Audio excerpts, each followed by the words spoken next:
کہ میں ارشد شہید کا بھی ذکر کروں، اور خاص طور پہ ارشد شہید کا ذکر آج کرنے کی اس کے علاوہ شاید کوئی اور وجہ نہیں ہے کہ عمران ریاض، جن کا میں پرسنلی ناقد رہا ہوں کہ وہ بہت اونچا بولتے ہیں، محض اس بات پر کہ وہ اونچا بولتے ہیں مجھے ان کا اسلوب پسند نہیں تھا۔ لیکن اس کا مطلب یہ نہیں ہے کہ کسی کا اگر بلار یا بولنے کا انداز مجھے پسند نہیں ہے تو وہ لاپتہ ہو جائے۔ وہ ایک جرنلسٹ ہے، اور اس کے علاوہ بہت سارے اور جرنلسٹ جیسے سمیع ابراہیم، اتفاق سے سمیع ابراہیم یونیورسٹی میں میرا کلاس فیلو رہا ہے، وہ بھی ان دنوں آ، آ، اٹھائے جا چکے ہیں۔ ان سب کو واپس گھروں کو آنا چاہیے، اور نہ صرف یہ کہ ملک کے اداروں اور حکومت کی یہ ذمہ داری ہے کہ وہ اپنے حلف اور اپنی ذمہ داریوں کو ان سب پاکستانیوں کی حفاظت کے حوالے سے بھی ذرا ایک دفعہ پھر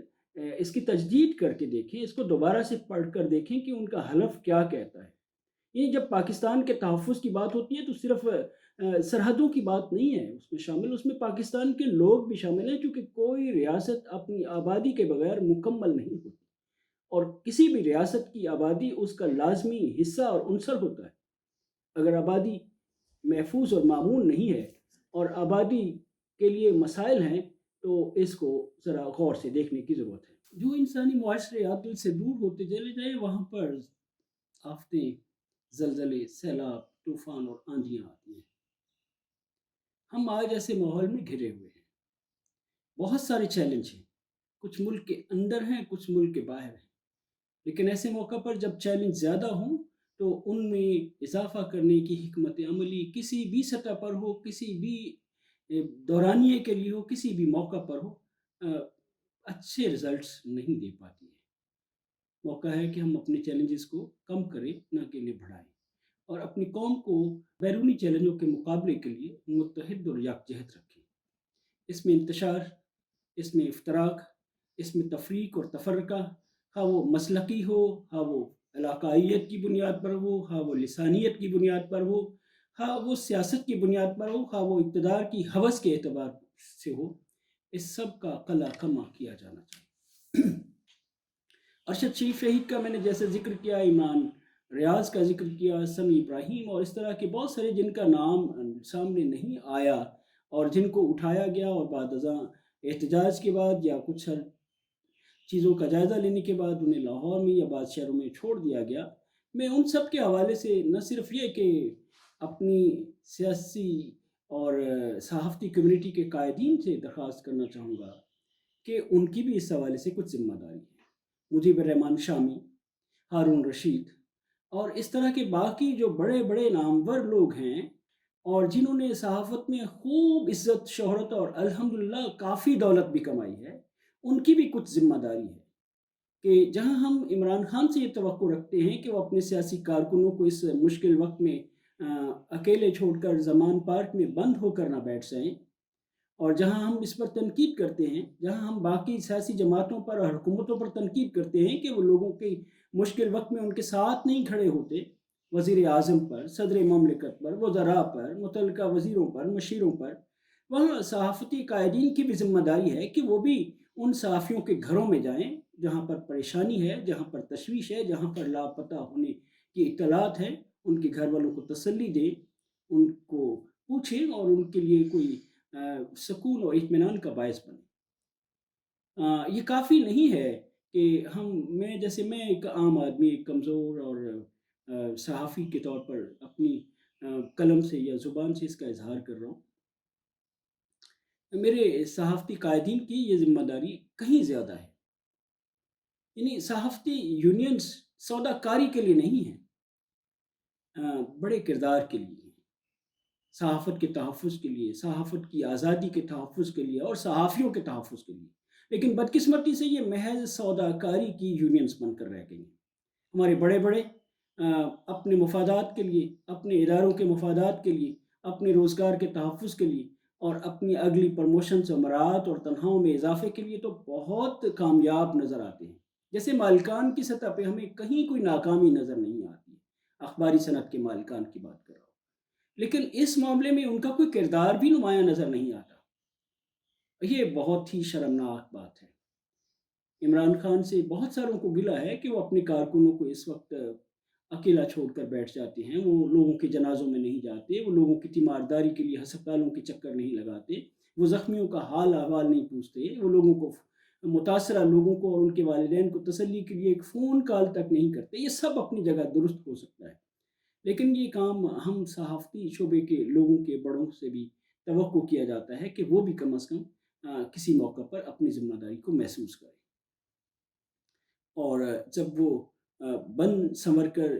ٹی وی کی سکرین پر آتے ہیں تو انہیں یہ سوچنا چاہیے کہ کردار کی کتنی شکلیں ان کے اس لباس کے باوجود موجود ہیں جو انہیں اس طرح کا کردار ادا کر کے ٹھیک کرنے کی ضرورت ہے۔ رہی بات عمران خان یا کسی اور اس طرح کے لیڈر کی، تو سچی بات ہے کہ مجھے عمران خان کے تصور ریاست مدینہ کے حوالے سے یہ خیال ہے، اللہ کرے یہ غلط ہو، کہ ان کا تصور ریاست مدینہ کی اس روح کے ساتھ شاید نہیں تھا۔ وہ صرف یورپ کی فلاحی ریاستوں کے تصور تک محدود تھا۔ اس میں عدل کا وہ معیار، اس میں اخوت کا وہ انداز، اور اس میں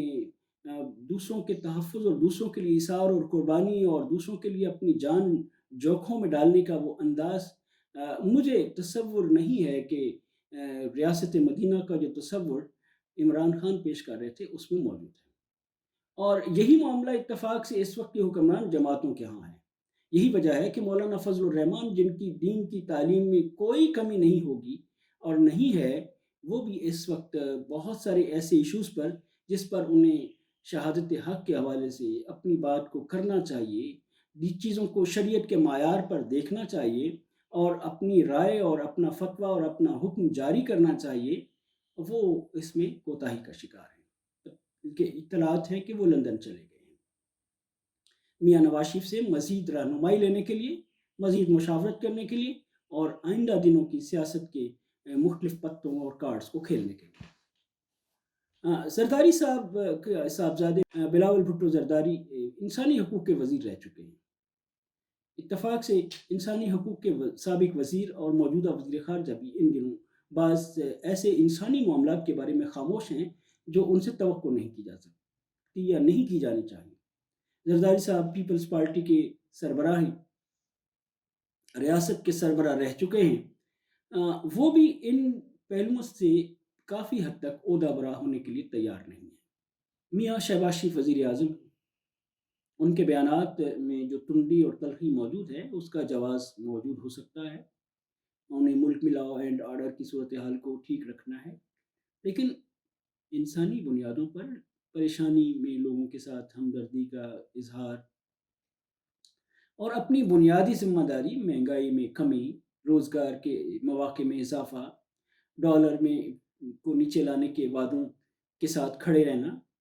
ان پہلوؤں پر بھی وزیر اعظم شہباز شریف کی قیادت میں حکومت اور ان کی جماعت کو کچھ اپنی کارکردگی شو ضرور کرنا پڑے گی،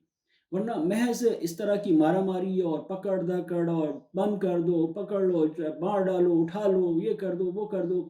مقدمہ چلے گا، چھوڑیں گے نہیں، اس طرح کی باتوں سے نہ سیاست آگے بڑھتی ہے، نہ سیاست نیک نام ہوتی ہے، نہ مقبولیت میں اضافہ ہوتا ہے۔ یہ سب ملک کی معاشرت، سیاست، معیشت، حتیٰ کہ ذاتی طور پر بھی لوگوں کی شہرت اور عزت پر حرف لانے والی اور اس کے تنزل کے باعث بننے والی چیزیں۔ میں چاہوں گا کہ اس موقع پر میں تھوڑا سا سراج الحق اور ان کی جماعت اسلامی اور ان کے کارکنوں کی توصیف کروں۔ جماعت اسلامی اور پی ٹی آئی میں شدید اختلافات رہے ہیں، حتیٰ کہ وہ اتحادی ہونے کے بعد جس طرح الگ ہوئے اور جس طرح الیکشن میں ایک دوسرے کے خلاف کھڑے ہوئے اور جس طرح سوشل میڈیا پر ایک دوسرے کے خلاف ان کے کارکنان متحرک رہے ہیں، لیکن اس موقع پر یہ بہت خوش آئند بات ہے کہ جماعت اسلامی کے کارکنوں کے حوالے سے یہ بات سوشل میڈیا سے محسوس ہو رہی ہے کہ وہ نچلی سطح پر جا کر لوگوں کو لیگل ایڈ دینے کی کوشش کر رہے ہیں، ان کے زخموں پر مرہم رکھنے کی کوشش کر رہے ہیں، اور خاص طور پر ان لوگوں کے جو بے گناہ ہیں اور جنہوں نے 9 مئی کے واقعات میں کسی ایسی سرگرمی میں حصہ نہیں لیا جو قانون اور پولیس کی دست اندازی کے زمرے میں آتے ہیں۔ یہ بہت خوش آئند بات ہے۔ ملک کے اندر اس ہر طبقے کے فرد کی اسی طرح عزت اور تحفظ کا اہتمام ہونا چاہیے جس کے ساتھ قانون نافذ کرنے والے ادارے کسی وجہ سے تجاوز کر رہے ہوں یا اپنے حدود سے آگے بڑھ کر اس کے ساتھ سلوک کر رہے ہوں، ان کی جان مال اور عزت کے درپے ہو گئے ہوں، تو ان کے لیے کچھ لوگوں کو آگے بڑھنا چاہیے، صحافتی اداروں کو اپنا کردار ادا کرنا چاہیے، صحافتی شعبے سے وابستہ بڑے بڑے اینکرز اور بڑے بڑے ناموں کو اپنی ذمہ داری کی کچھ لاج رکھنی چاہیے، لیکن ایسا ابھی کم دکھ رہا ہے۔ ہو سکتا ہے کہ یہ سلسلہ کم نہ رہے اور سارے لوگ اپنے اپنے کردار کو ایک دفعہ پھر دیکھیں اور اس پر نظر ثانی کریں۔ ایک بات اس کے علاوہ جو آپ سے عرض کرنا ہے وہ یہ بھی ہے کہ جو موجودہ کلچر جس میں پکڑ دکڑ کا نظام ہے، ہزاروں لوگ تھانوں جیلوں میں بند ہیں، اور اب تو وہ تصویریں بھی سوشل میڈیا پر دیکھ کر دکھ ہوتا ہے کہ جسم پر نشان، حتیٰ کہ بعض خواتین کے بھی جسموں پر نشان دکھائے گئے ہیں، اگرچہ یہ مناسب نہیں تھا اس طرح اس کا اظہار، لیکن یقینی بات ہے کہ جو اظہار کرنے والے ہیں کہہ سکتے ہیں کہ خواتین پر اس طرح تشدد کی بھی گنجائش نہیں تھی، خواتین کو اس ظلم کا شکار کرنا بھی مناسب نہیں تھا۔ یہ بات ان کی درست ہے اور اس پر اتفاق کیا جاتا ہے۔ تو اس صورتحال میں بس توجہ اس جانب بھی حکومت اور اس سے متعلقہ محکموں اور اداروں کی رہنی چاہیے کہ اگر پولیس تھانوں کا کلچر جس کو بدلنے کے لیے ہماری کئی دہائیوں سے کوششیں رہی ہیں، حکومتیں وسائل مختص کرتی رہی ہیں، اسٹریٹجی بناتی رہی ہیں، 9 مئی کے بعد کی جو صورتحال ہے اس میں ہمارا تھانہ کلچر اگلے کئی برسوں تک مزید کتنا آلودہ اور پریشان کن بن جائے گا، اور اس ملک کے 22-23 کروڑ عوام میں سے اکثریت جو بیچاری بے وسیلہ ہے، جس کی سفارش نہیں ہے، جس کے پاس روزی روٹی کے لیے جو پورا کرنا مشکل ہے اور وہ اس کے علاوہ تھانے کچہری کے تقاضوں کو نبھا نہیں سکتی ہے، کیا اگر ان میں سے کبھی کوئی کسی ناجائز مقدمے میں بھی یا کسی شک اور شبے میں بھی پکڑا گیا تو جو 9 مئی کے بعد تھانہ کلچر جس شدت کے ساتھ آگے بڑھ رہا ہے اور جس بروٹیلٹی کا مظاہرہ ہو رہا ہے، اس تھانہ کلچر میں پاکستان کے عام آدمی کا مستقبل کیا ہوگا؟ آج کے لیے بس اتنا ہی۔ ان آنسوؤں کے لیے ہمدردی، ان ماؤں کے لیے ہمدردی، ان بیٹیوں کے لیے ہمدردی اور ان بہنوں کے لیے ہمدردی جنہیں بدقسمتی سے 8 مارچ کو سرے بازار نکلنے والے احتجاجی مظاہروں کی دائیان یعنی فیمنسٹ خواتین اور عورت مارچ کی حامیوں نے بھی بالکل نظر انداز کر دیا ہے۔ سب ثابت ہو گیا کہ 8 مارچ کا عورت مارچ خواتین کے